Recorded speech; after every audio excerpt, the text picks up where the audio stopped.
Far East Broadcasting Company Philippines, in partnership with Green Hills Christian Fellowship Ortigas, bring you a message from the Word of God.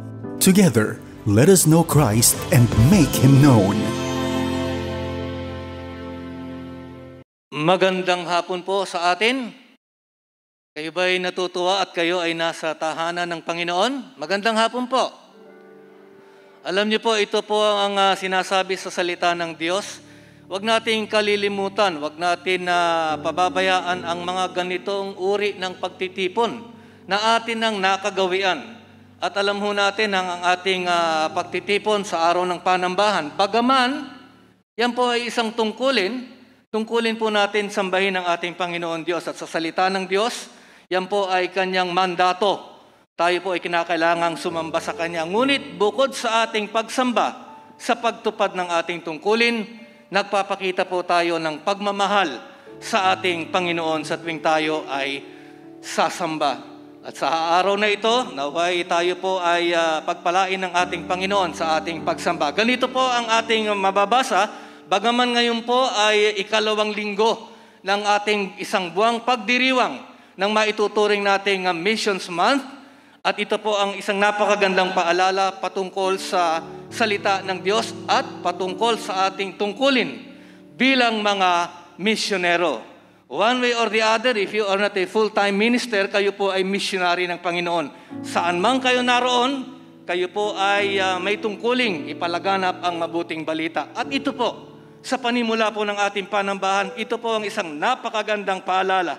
At makikita po natin ito sa aklat ni Mateo, Kabanata 28, mga talata 11 o 18 hanggang talata 20. Ganito po ang masasabi natin. And by heart, alam ko po na alam niyo po ang The Great Commission. Babasahin ko lamang po sa wikang Ingles at ito po ay sa English Standard Version. Sabi dito, "And Jesus came and said to them, all authority in heaven and on earth has been given to me.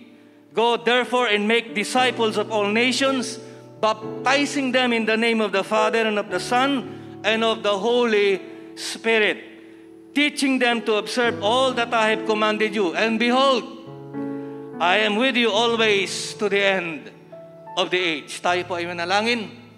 Dakila naming Diyos, marami pong salamat sa panibagong buhay at pag-asa na inyo pong ipinagkaloob sa amin. Sa hapong ito ay dudulog kami sa inyo. Naway, Panginoon Diyos, maayos ang aming kalagayan, maayos ang aming puso upang sa aming pagharap sa inyo, tanggapin mo ang aming panambahan. Patigit sa lahat, pagpalain mo kami sa larangang espiritual, tumimo sa aming puso ang inyong salita, nang sa ganon ito po ay aming maisapamuhay. Ngayon pa lamang, Panginoon, sa lahat po ng aming matatanggap, tanggapin mo rin ang aming taus-pusong pasasalamat sa pangalan ni Jesus. Amen.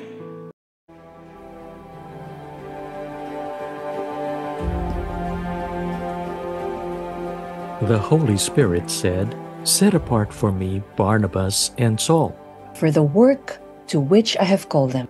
Then, after fasting and praying, they laid their hands on them and sent them off. Missionaries. Ordinary people who respond to God's extraordinary call. Who are equipped, sent out, and supported by the local church. But could it be that missionaries are also you? Me? And Us. Like Paul and Barnabas, we can be a light for the Gentiles, that we may bring God's salvation to the ends of the earth. You and I are called. We have a role to play. this Missions Month, let's come together to pray, be trained, and answer God's call for every believer to be set apart and sent off. To help the lost find their home in Christ.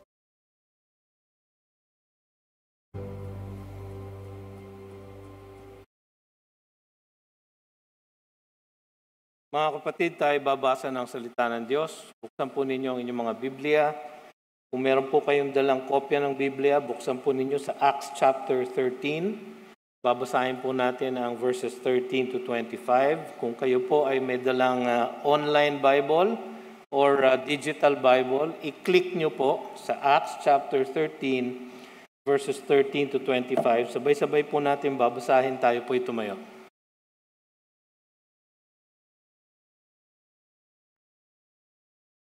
Sabay-sabay po. Now Paul and his companions set sail from Paphos and came to Perga in Pamphylia. And John left them and returned to Jerusalem. But they went on from Perga and came to Antioch in Pisidia. And on the Sabbath day, they went into the synagogue and sat down.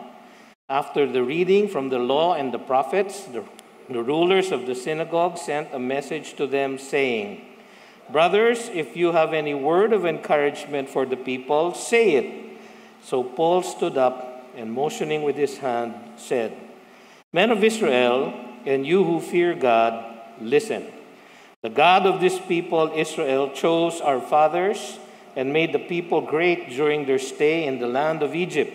And with uplifted arm, he led them out of it. And for about 40 years, he put up with them in the wilderness.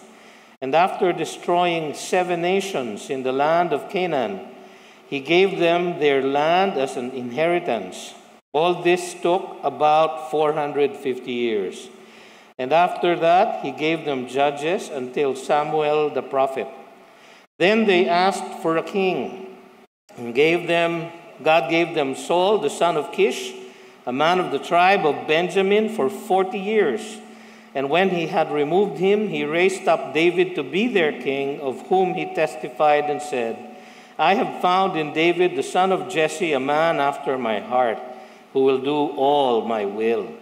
Of this man's offspring, God has brought to Israel a Savior, Jesus, as he promised. Before his coming, John had proclaimed a baptism of repentance to all the people of Israel. And as John was finishing his course, he said, What do you suppose that I am? I am not he. No, but behold, after me one is coming, the sandals of whose feet I am not worthy to untie. Pagpalain nawa ng Panginoon ang kanyang salita sa ating puso't isipan ngayong hapong ito. Kayo po ay makakaupo na po. Nagpapatuloy po ang ating serye sa Book of Acts 13, chapter 13. Ang tema po ng ating Missions Month is Set Apart and Sent Off. Ang ating pong palaging sinasabi, ang lahat ng set apart, yung mga iniligtas ng Diyos, pinili ng Diyos, hinirang ng Diyos, tinubos ng Panginoon, ang mga tinawag niya upang maging misyonero sa kanyang mundo. Tayo pong lahat ay kasama roon. Kung kayo po'y ligtas, kayo po ay misyonero. Ang title po ng ating mensahe sa hapong ito, ang pagpapahayag ng Ebanghelyo sa pagmimisyon. Makikita natin sa ating pag-aaral sa araw na ito ang dakilang sermon ni Pablo sa sinagoga ng Antioch sa Pisidia noong unang misyonerong paglalakbay niya. Dito, nakapaloob ang sekreto ng kapangyarihan ng pagbimisyon. Ang tapat at malinaw na pamahayag ng salita ng Diyos tungkol kay Kristo Jesus, ang Mesiyas ng Israel at tagapagligtas ng buong sanlibutan. Maraming nagsasabi na ang pagmimisyon ay dapat ganito, dapat ganire, dapat merong skill, dapat merong training, dapat may resources, dapat gawin natin ganito para mas maraming maakit na tao, dapat sundin natin ang mga gawin ng sanlibutan upang maabot ang sanlibutan. Mga kapatid, maganda lahat yan, ngunit ang pinaka-importanting sangkap ay ang pamamahayag ng Ebanghelyo na tungkol kay Kristo Jesus. Kung kayo ay magmimisyon at ang gagawin nyo lang ay social action, katulad ng ginawa nila Dr. Ligot, kung kayo ay magmimisyon at magpapagaling, maganda po yon. Pero alam nyo naman at narinig nyo sa kanyang testimonyo na bukod doon ang kanilang paghayo at paggagamot ay umpisa lang ng tunay nilang pagmimisyon. At yan ay ideklara kung sino ang Panginoong Hesus at kung ano ang ginawa niyang kaligtasan para sa sanlibutan. Makikita natin dito sa hapong ito ang pagpapatuloy ng paglalakbay ni Paul at ni Barnabas sa kanilang first missionary journey. At dito napapaloob ang kanyang hindi naman pero ang unang recorded na sermon niya sa Pisidian Antioch. Makikita natin dito una sa lahat ang pagkakataon na ibinigay sa mga misyonero ng Diyos. Ang pagkakataon na ibinigay sa mga misyonero ng Diyos. Tandaan natin mga kapatid, ang diwang banal ang naghihiwalay sa atin at nagpapadala sa atin. Siya rin ang gumagawa ng pagkakataon upang ating maibahagi ang ebanghelyo sa iba. Pero ang una nating makikita dito sa ating teksto ay ang panganib at paghihirap ng pagmimisyon. Meron pong panganib ang pagmimisyon. Meron pong paghihirap. Naikwento naman ni Dr. Ligot kung paano sila nakasalubong ng unos, ng bagyo, ng landslide, na pasubo sila sa yung mga pag-aaral ng mga rebelde at ng gobyerno. Napasubo po sila roon. No? At nung nagkaroon ng COVID at nagsara ang operasyon ng hospital. Meron pong panganib at paghihirap ang pagbimisyon. Ang sabi sa verse 13, Now Paul and his companions. Meron po tayong mapapansin dito. Nung nagumpisa po itong first missionary journey, ang sinet apart po ay si Saul, si Barnabas and Saul. No? Pagdating sa verse 9, na-introduce na si Paul. Si Saul, na tinatawag ding Paul. Pagdating dito sa verse 13, baliktad na. Now, Paul and his companions. Si Barnabas po ay napasama na lang dun sa companions. Ang companions po actually baka dalawa lang eh. Si Barnabas at ang kanyang pinsan na si John Mark. No? Si John Mark po ang sumulat ng Gospel of Mark. So hindi po siya parang assistant lang. No? Siya po ay isang importanteng character sa missionary journeys ni Paul. Paul and his companions. Naging leader na po ng misyon ang Apostol Pablo. Ito siguro marahil ang talagang kaloob ng Panginoon para sa kanya.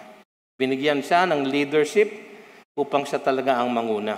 At makikita natin na prominente ang kanyang role sa lahat ng missionary journeys dito sa Book of Acts. They set sail from Paphos and came to Perga in Pamphylia. Ano ba itong mga lugar na ito? So, naikwento ko sa inyo nung last Sunday, di ba? Nagumpisa sila sa Salamis, northeast corner ng Cyprus. Binaybay na nila ang Cyprus, nakarating na sila sa southwest corner sa Paphos. Isa pong port city po yon. Seat of government ng buong Cyprus. Kaya doon po nila na-meet si Sergius Paulus, ang proconsul ng buong Cyprus, na siya na binahaginan nila ng Ebanghelyo at dahil sa kapangyarihan ng Espiritu Santo, siya ay naniwala at nanampalataya. So magmula doon sa Paphos, bumaybay po sila ng mga 300 miles northwest, papunta sa southern part ng Asia Minor. Turkey na po ngayon yun. Yung port po na pinagdaungan nila ay Atalia. Ngayon po ang tawag doon ay Antalya. Sa probinsya ng Lycia or ang region ng Pamphylia. Yung pong parang general geographic region. Malayo po ang kanilang binyahe. Karatig probinsya ng Lycia, kung ito po ang Asia Minor, no? Yan ang Asia Minor. Kung nandito po ang Lycia, ang katabi nila, Cilicia, yun po ang probinsya ni Pablo. Nandun po ang Tarsus. Doon po siya pinanganak at lumaki. Meron po kayo napansin na pattern. Nung una silang lumakad, nagpunta sila sa Cyprus kasi doon po pinanganak si Barnabas. Nung sila ay umakyat at nagpunta sa Asia Minor, pumunta sila sa isang probinsya ng katabi ng kung saan pinanganak si Pablo. Meron pong pattern na lumalabas. Dinadala ng Espiritu Santo ang kanyang mga misyonero sa mga lugar na pamilyar sila at meron silang burden na maabot. Tapos mababasa natin, and John left them and returned to Jerusalem. So si John Mark ito.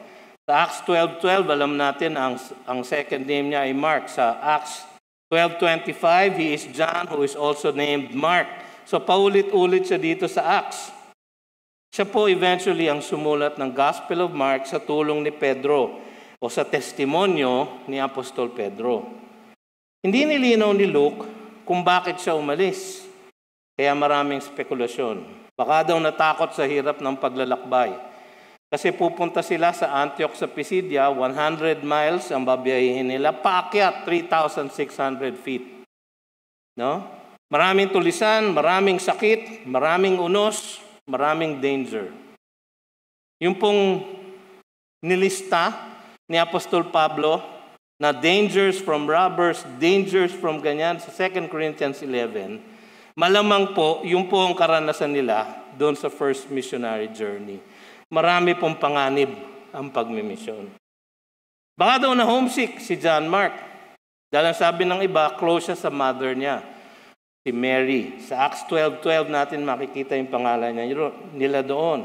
Baka daw hindi natuwa si John Mark na si Pablo na ngayon ang boss, ang pinuno. Dati yung kanyang pinsan na si Barnabas. Baka daw hindi siya sang-ayon na dumiretso sila sa mga Hintil at hindi lang manatili sa mga Hudyo. Marahil hindi nakaplano yung pagbiyahe nila sa Pisidian Antioch. Kaya lang, nanggaling sila kay Sergius Paulus. Si Sergius Paulus ay maraming koneksyon doon sa city na yon. Meron siyang malaking estate doon sa lugar na yon at marami siyang kamag-anakan. So siguro, nung siya ay ma-save, sabi niya kay Pablo at kay Barnabas, puntahan niyo nga itong mga kontak ko. Kasi alam niyo, ganyan na talagang nasisave. Yung talagang nasisave, nagkakaroon sila kaagad ng burden na i-share ang gospel sa mga kakilala nila, kaibigan, at mga mahal sa buhay. Siguro ganun po ang nangyari. Hindi po natin alam. Pero napakalama po nung pag-alis ni John Mark na naging dahilan nito ng pag-aaway, pagtatalo ni Paul at ni Barnabas sa Acts 15. So sa Acts 15:39, mababasa natin na there arose a sharp disagreement, no? Sa kanilang dalawa. So si Barnabas took Mark with him and sailed away to Cyprus. Bumalik sila sa kanilang hometown. But Paul chose Silas and departed, having been commended by the brothers to the grace of the Lord. So naghiwalay ang magkasamang magpartner. Napakalama po siguro ng ginawa ni John Mark. Siguro hindi lang po personal yung dahilan. Baka prinsipyo din ang dahilan. So hindi natin alam. Pero makikita nyo rito na kung minsan, ang isang fallout ng pagmimisyon ay ang pag-withdraw o ang pagtalikod ng isang kasamang misyonero. Ang lahat po ay natatalisod. Ang lahat po ay nanghihina. Pero sa huli, si John Mark po nakabawi. Sa 2 Timothy 4:11, sabi ni Pablo, sa huli niyang sulat, sa huling chapter ng kanyang huling sulat, sabi niya, Luke alone is with me, get Mark. Si John Mark po yun. Get Mark and bring him with you, for he is very useful to me for ministry. Aba, Grabe ang pagbaliktad niya. No? Very useful to me. Kahit kay Peter po, sabi ni Peter sa 1 Peter 5:13, "She who is at Babylon, who is likewise chosen, sends you greetings, and so does Mark, my son." So napakalapit niya sa mga apostol at naging ginamit siya talaga husto ng Panginoon sa ganung paraan, sa isang paraan na siya nga, mga kapatid, ang sumulat ng Gospel of Mark. Yung Gospel of Mark po, ang sabi ng ibang commentator, ang talagang unang-unang gospel na baka pinagbasihan ni Matthew, ni Luke. Hindi po natin sigurado yon, pero yun po ang opinion ng marami. So napaka-importante po ng role ni Mark. Napaka-iksi lang nung sinabi, "And John left them." Pero may ginawa ang Panginoon sa kanyang buhay na kahit itong misyonerong ito na naghirap, na natakot sa panganib siguro, ay tumalikod sa pagmimisyon, pero ibinalik ng Panginoon, ginamit ng Diyos, hanggang siya ay naging tapat at naging very useful in the ministry.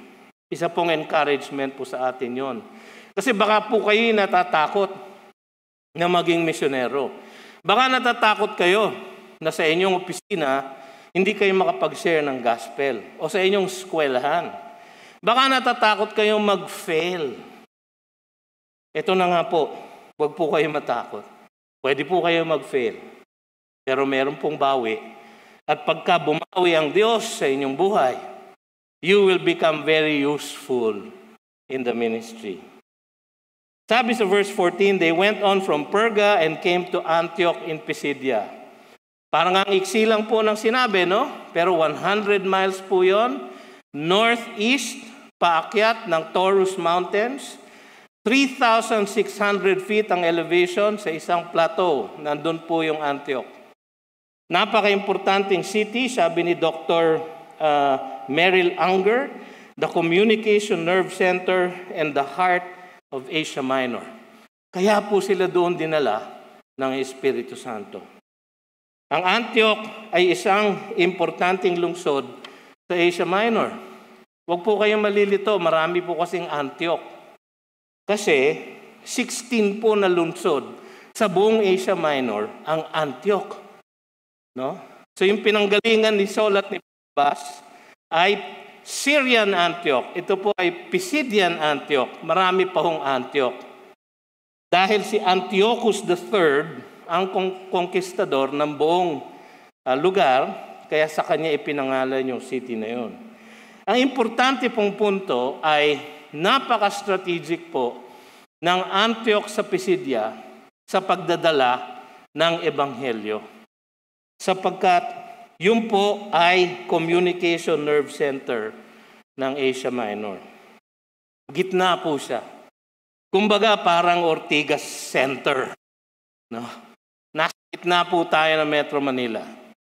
Kaya talagang napaka-strategic po ng ating lugar dito. Kaya naman ang Panginoon ay kumikilos sa ating kalagitnaan at ipinadadala tayong lahat palabas upang ipangalat ang Ebanghelyo.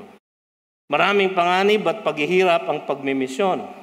Ito man ay sa ibang bansa o lugar o sa puok o kultura na kakaiba sa ating nakasanayan. Maaaring hindi kayo mag-abroad, pero maaaring tumawid lang kayo ng kalye, pero iba ang kultura, iba ang kaisipan na inyong sasalubungin. Mahirap pa rin, mapanganib pa rin. Ngunit, kailangan tayo mahikayat sa nangyari dito. Alam nyo, mahirap na nga, may oposisyon pa ang kaaway. Kaya, hindi ko po sinasabi sa inyo ito para ma-discourage kayo. Ang sinasabi ko sa inyo ay, meron tayong masasalubong na panganib at paghihirap, pero magtatagumpay po ang Espiritu Santo sa atin. Ang sikreto po ay ipahayag natin ang mensahe tungkol kay Kristo. So, ito pong makikita nating pangalawang bagay dito. Ang pagkakataon na inihanda para sa mensahe ng Panginoon. Ang sabi, and on the Sabbath day, they went into the synagogue and sat down. Ang pagpunta po sa sinagoga ay naging strategy na po ni Paul.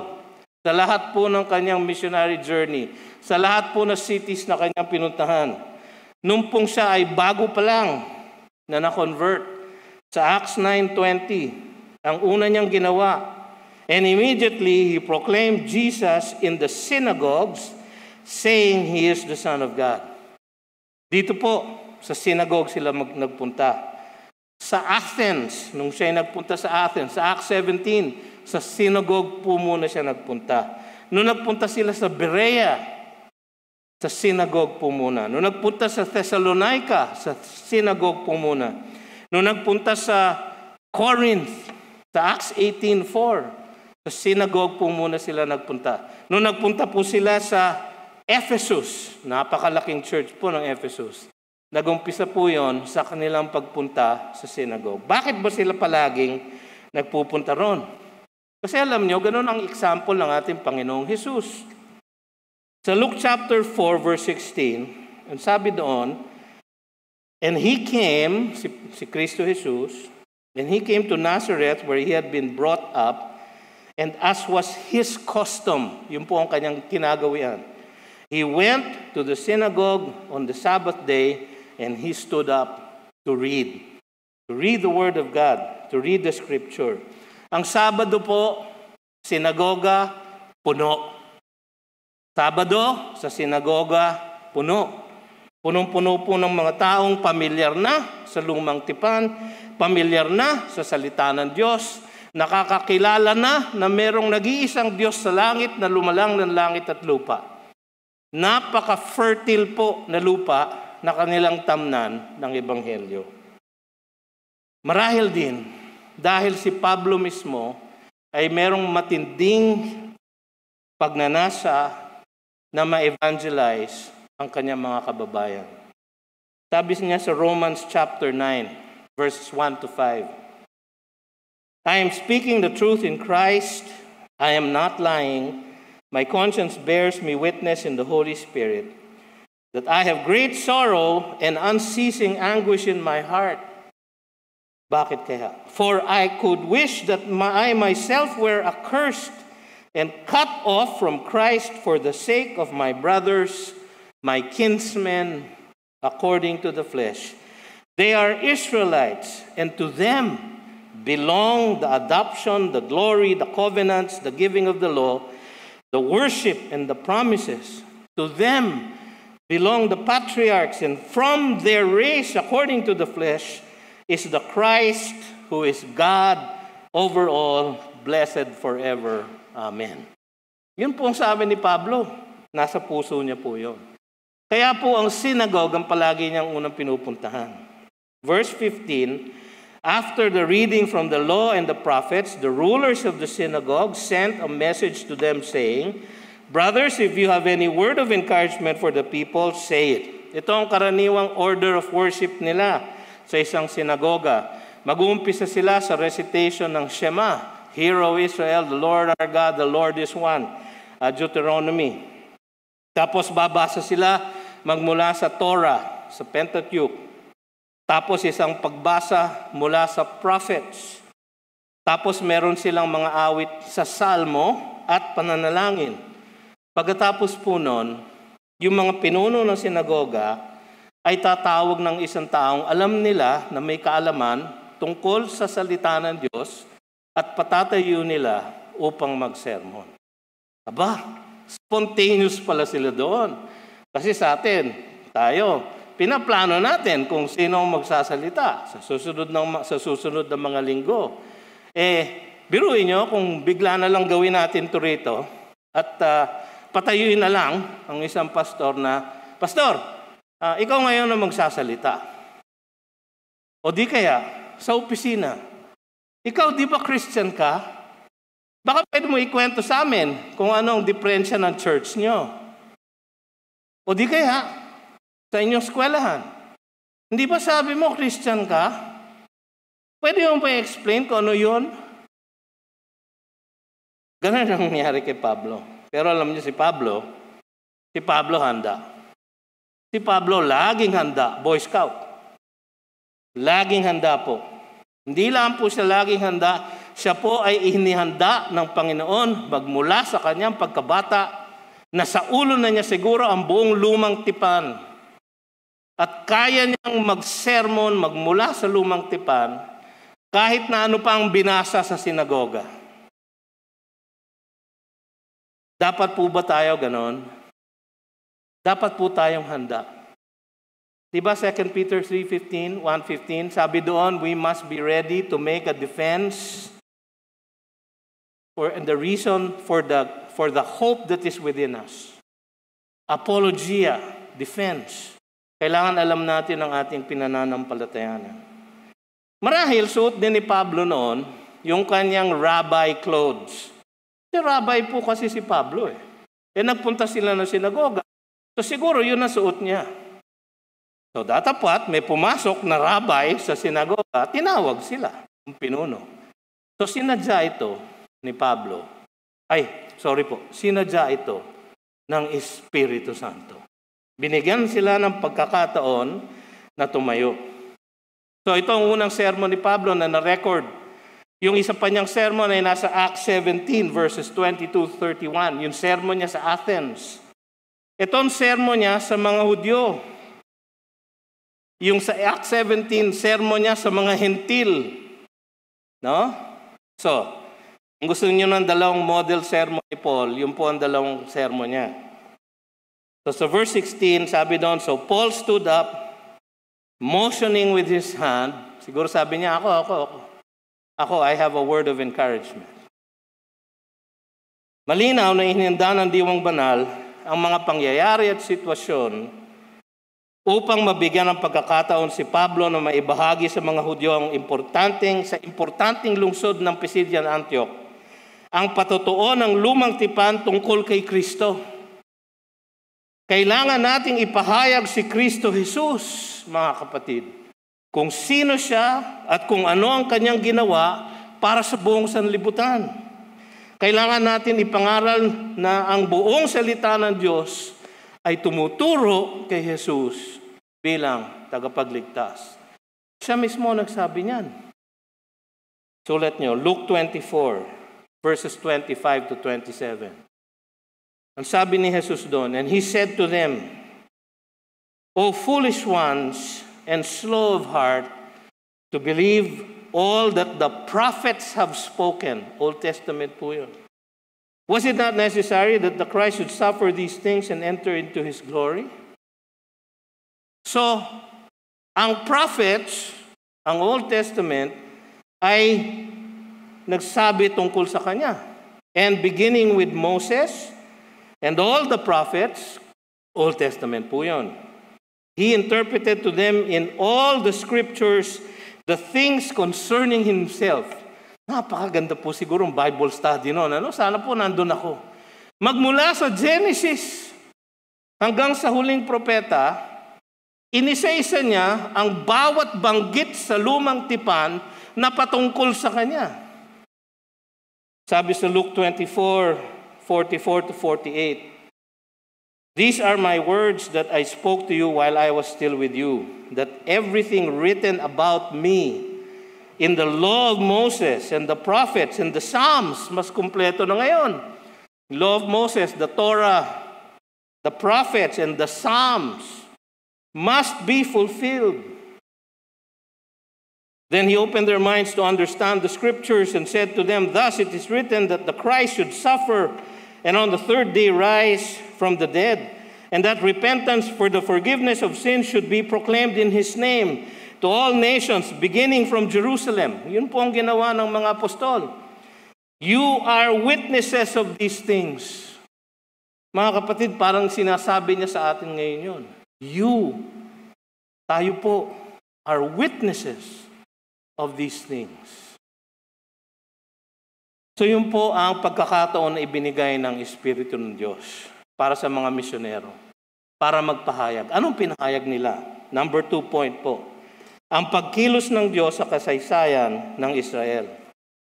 Ang pagkilos ng Diyos sa kasaysayan ng Israel ang ginamit ni Pablo upang ipakita ang pagpapahayag ng kanyang kaligtasan sa sanlibutan sa pamamagitan ni Kristo Jesus. So, ang una niyang ginawa rito ay ang paghirang ng bayang Israel para sa pagliligtas ng Diyos. Yun po ang dineklara ni Pablo, yung paghirang ng bayang Israel. Ang sermon na ito ni Pablo ay may hawig sa sermon ni Peter sa Acts chapter 2, verses 14 to 36. Assignment niyo yun. Basahin niyo po yung sermon na yun. No? Acts chapter 2, verses 14 to 36. At yung sermon ni Stephen sa Acts chapter 7, verses 2 to 53. Basahin din po niyo yung sermon na yun. May pagkakahawig po itong sermon ni Pablo na ito. Bakit kaya niya ginaya yung sermon ni Stephen? Mas kahawig po yung sermon ni Stephen. Alam niyo kung bakit? Kasama siya doon sa bumato sa kanya. Kasama siya doon sa tinablan ng sermon ni Stephen. Yun po ang tumurok sa kanyang puso hanggang siya ay sinalubong siya ng Panginoon sa daan sa Damasco. Sabi sa kanya ng Holy Spirit, "Why are you kicking against the goads?" Tinutusok na siya ng goads. Alam niyo kung saan galing yung goads? Yung sa sermon ni Stephen. May dalawang bahagi po yung sermon na to, yung verses na titignan natin ngayon at next Sunday po. Pero inumpisa niya, "Men of Israel, and you who fear God." Men of Israel sa mga Jews, you who fear God, mga Gentiles. Kasi sa Romans 1:16, ang sabi ni Pablo, "For I am not ashamed of the gospel, for it is the power of God of salvation, for salvation, to everyone who believes, to the Jew first, men of Israel, and to the Gentiles, and also to the Greek, the Gentiles, you who fear God." Sabi niya, "The God of his people Israel chose our fathers." Napakaiksing sentence, pero puno ng theology. Napapaloob dito ang saligang katotohanan ng Judaismo. Una, merong nag-iisang Diyos. Pangalawa, siya ang Diyos ng bayang Israel. Pangatlo, siya ang pumili sa bayang Israel. Pareho din natin mga kapatid, di ba? Dahil sabi sa Ephesians 1, naalala nyo, tayo din ay pinili. God chose. God saves by His sovereign choice. Kung iisipin niyo po yun, parang ang hirap. Bakit kaya niya ako pinili? Bakit ako? Bakit ako? God chose. Doon po nag-uumpisa ang redemption. Sabi sa Deuteronomy 7:6-8, "For you are a people holy to the Lord your God. The Lord your God has chosen you to be a people for His treasured possession." Inulit po ito sa 1 Peter. "Out of all the peoples who are on the face of the earth. It was not because you were more in number than any other people that the Lord set His love on you and chose you, for you were the fewest of all the peoples. But it is because the Lord loves you and is keeping the oath that He swore to your fathers, that the Lord has brought you out with a mighty hand and redeemed you from the house of slavery, from the hand of Pharaoh, king of Egypt." Pwede rin itong basahin sa atin, di ba? "Because the Lord loved you and brought you out with a mighty hand from the house of slavery." Slavery to sin. Doon po tayo nakatanikala dati. Pinalaya po tayo ng Diyos. Sabi niya, "The God of this people Israel chose our fathers and made the people great during their stay in the land of Egypt." Nagumpisa po yun sa Genesis 47:11-12 na kung saan hinakot ni Joseph ang kanyang buong pamilya at dinala sa Goshen. Pagdating ng Exodus 1, verses 8-10, napakalaki na po nilang bansa. Kaya sila po ay inaapi na ng mga taga-Ehipto. Dahil namatay na po yung Pharaoh na friendly sa kanila, at yung bagong Pharaoh po ay walang pakialam sa kanila.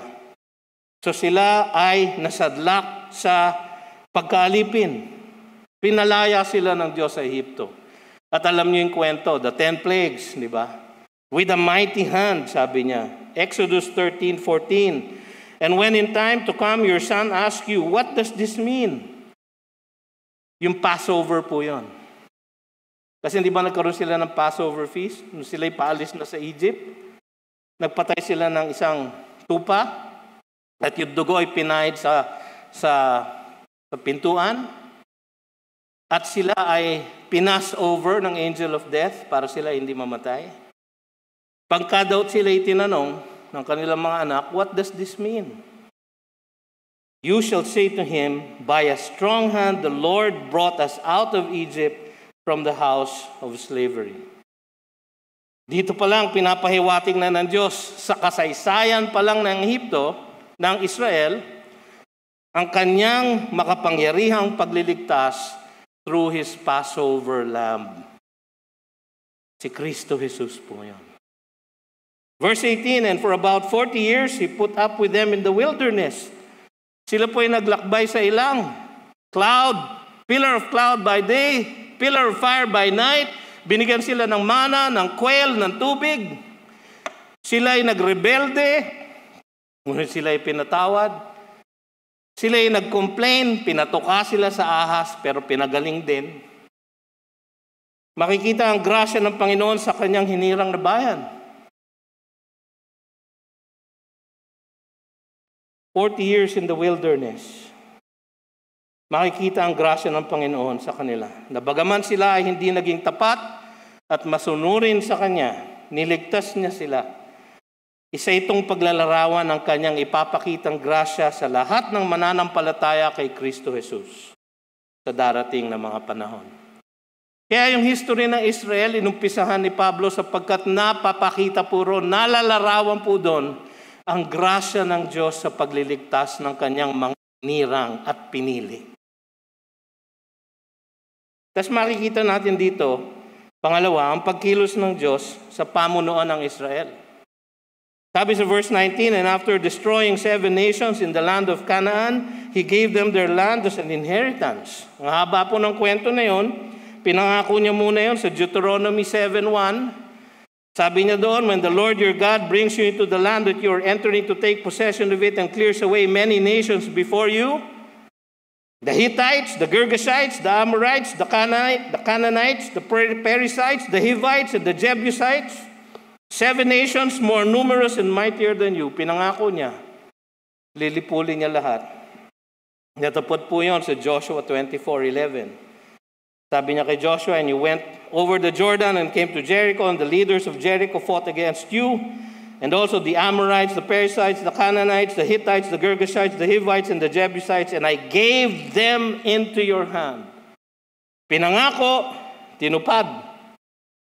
Pero ang pinakahuli pong pinagtagumpayan ay yung Jebusites, panahon na po ni David, 2 Samuel chapter 5, nung kanyang tinake over ang Jerusalem. All this, sabi ng verse 20, took about 450 years. 400 years, more or less, sa Egypt. 40 years sa wilderness. 10 years sa conquest. Actually, nung binilang ko po, mga 480 years. No? Pero ang sabi naman ni Pablo, it took about 400 years. So estimate lang. So tama pa rin po siya. And after that, He gave them judges. Ang bilis na lang history ng Israel, no? He gave them judges. Sabi sa Judges 2:16-19, then the Lord raised up judges who saved them out of the hand of those who plundered them. Paulit po kasi ang Israel. Hindi susunod. Mangangalo niya sa Diyos, paparusahan niya, iiyak sa Panginoon, maaawa siya, ililigtas niya, magpapadala siya ng judge. Marami pong judges yon. Ang pinakahuli po si Samuel. 1 Samuel 3:19-20, and Samuel grew, and the Lord was with him and let none of his words fall to the ground. Verse 21, then they asked for a king. And God gave them Saul, the son of Kish, a man of the tribe of Benjamin, for 40 years. And when he had removed him. Mahaba pong kwento yun. Nagumpisa po yun sa 1 Samuel 8. Sabi nila kay Samuel, ang mga anak mo hindi mabuting tao, so bigyan mo kami ng hari. Alam nyo, na-predict na yun ng Panginoon sa Deuteronomy 17:14. Deuteronomy pa lang, sabi niya sa kanila, when you come to the land that the Lord your God is giving you, and you possess it and dwell in it, and then say, I will set a king over me like all the nations that are around me. Bigyan niyo kami ng hari. Tiyak ko na hindi niyo namimiss sa pagpapanood ninyo ng TV ang ginagawang pagluluksa ng bayang Inglaterra sa kanilang namatay na si Queen Elizabeth II at ang kanilang bagong hari na si King Charles III. Kita niyo yung pomp, yung pageantry, yung majesty, mga kapatid. Wala pong sasabihin, wala pong sinabi yun. Sa pomp, sa glory, sa praise, sa majesty ng ating Panginoong Jesus. I-multiply niyo po yung lahat 1,000,000 times. Ganun po ang inaasahan nating makita sa ating Haring Panginoong Jesus. Si Saul, hindi naging masunurin. Kaya sa 1 Samuel 13, tinanggal sa kanya ang pagiging hari. Sa 1 Samuel 15, siya ay tinalikuran ni Samuel. He raised up David to be their king, of whom he testified and said, I have found in David the son of Jesse, a man after my heart, who will do all my will. Hiniram ng Diyos si David, kahit na siya ang pinakabata at pinakamababa sa bahay ni Jesse, ng kanyang tatay. Bagaman hindi siya perfectong hari, alam naman natin na siya ay nagkasala, malaking pagkakasala. Napakarami na niyang asawa, nangalo niya pa rin. No? Sa 2 Samuel chapter 11, hindi lang nangalo niya, pinapatay pa niya yung asawa. So grabe ang kanyang pagkakasala. At siya po ay nagdusa para doon. Sabi man ni Nathan sa kanya, the Lord has taken away your sin. Sa 2 Samuel 12. Pero the sword has never left his house. Absalom, Amnon, Tamar, mga anak niya, na nagrebelde, nangamatay, dahil siya ay naging masamang ama. Mga kapatid, sa kabuuan ng buhay niya, makikita ang kanyang pagsunod sa Diyos. Na nung siya ay nagkasala, talaga naman siya ay nagsisi at siya ay lumapit, na basag ang puso sa kanyang Panginoon. Basahin niyo po yung confession niya sa Psalm 51. Sabi niya, a broken and contrite heart you will not despise. Pinatawad po siya ng Diyos sapagkat he is a man after God's own heart. 1 Samuel 13:14, nung tinanggihan ni Samuel si Saul, sabi niya, your kingdom shall not continue. The Lord has sought out a man after his own heart. Kaya ginamit po yun ni Pablo dito sa sermon niya sa Acts 13. He will follow all my will. Isa pong larawan ni Kristo Jesus, who followed all of the Father's will. Di po ba? John 4:34, my food is to do the will of Him who sent me. John 5:30, I can do nothing on my own because I seek not my own will, but the will of Him who sent me. John 6:38, for I have come down from heaven not to do my own will, but the will of Him who sent me. Si Kristo po ang perfectong hari. At siya po ay nagmula sa lahi ni David.